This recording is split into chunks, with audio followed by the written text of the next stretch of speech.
Hi, Iris Sirianni from irissirianni.com, dating and relationship coach. So today I am talking about the 3 types of single women and the one type that is most likely to attract the type of person that she wants.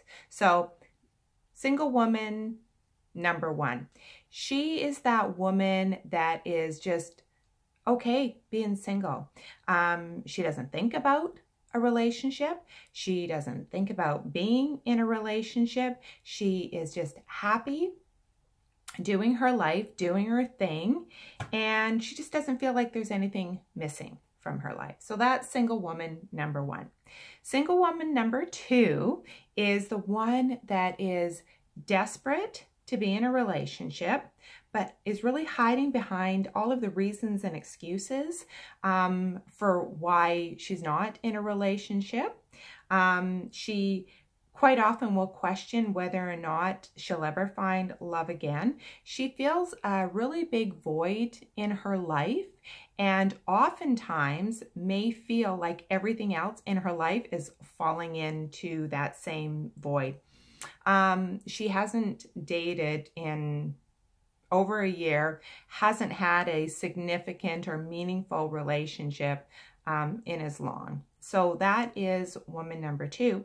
And woman number 3 is that woman who is actively dating, but she's frustrated, almost to the point of giving up, throwing in the towel, but her drive to want to find a good relationship keeps her in the dating pool. So this woman, she also really wants to be in a relationship, and that's why she's actively dating. She keeps on attracting men or women that are just not right for her.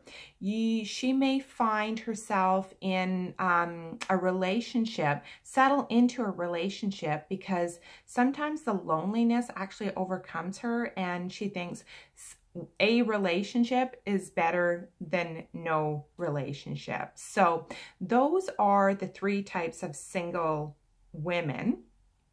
And there's one woman of the 3 that is more likely to actually find somebody to be in a relationship with that is meaningful and really harmonious and just is fluid and really good.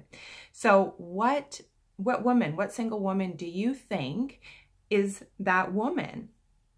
Now, a lot of you might be saying, well, it would be the 3rd woman, the one that is actively dating because she is putting herself out there. And while that might be true, she might find somebody that will be her Prince Charming and everything that she's looking for. That isn't the first person. The first woman to be able to find and have that relationship is actually going to be woman number 1. And the reason for this is because that woman, number 1, isn't looking for a relationship. And John Lennon said once that, or even he wrote a song about it, said, life happens to you when you're busy making other plans. And the same is true about relationship. When we focus so much on what is missing in our lives, we actually attract more of that thing that is missing. So what we desperately want doesn't show up, and doesn't show up as easy, or might not be the right fit for us. So with woman number 1, she's just happy with her life. She's not looking for anything. There's nothing missing from her life. She's, for all intents and purposes, she's happy, she's happy doing her thing and carrying on.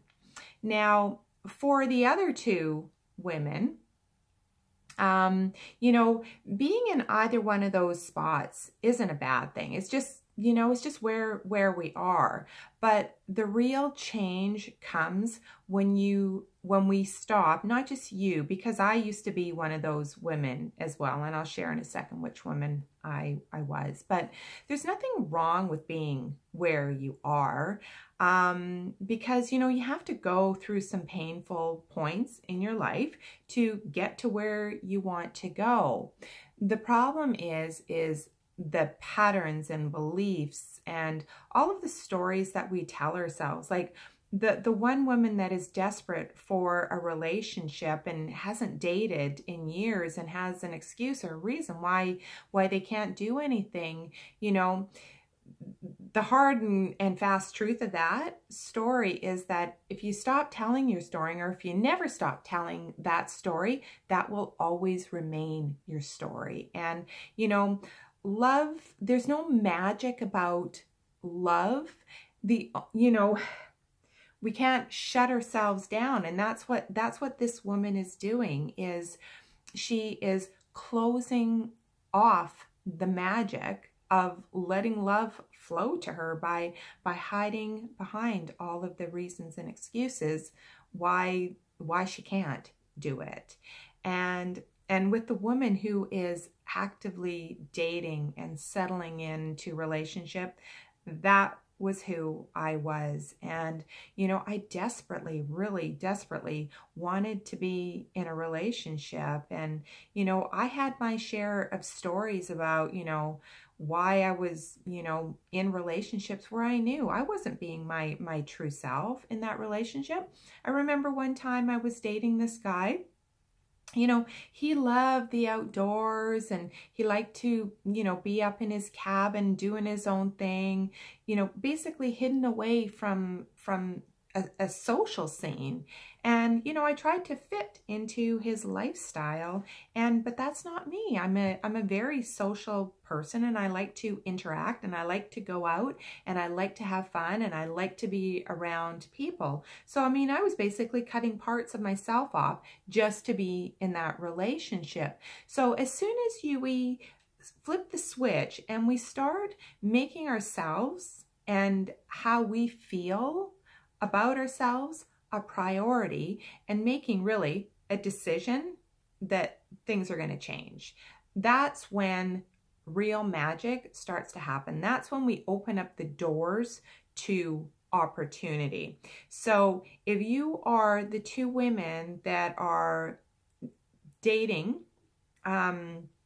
and hoping to fill a void and perhaps settling into relationships that you know that aren't right for you, or if you're that woman who is, you know, hiding behind, you know, excuses, and curling up in your jammies, hoping that Prince Charming is going to knock on your doorstep. He might, but you know, if you're one of those women, you know what, just be okay with where you're at, and just decide that you're going to do something different and make yourself a priority first, and take the focus off your loneliness and wanting to fill a void, and start with that and see how that goes.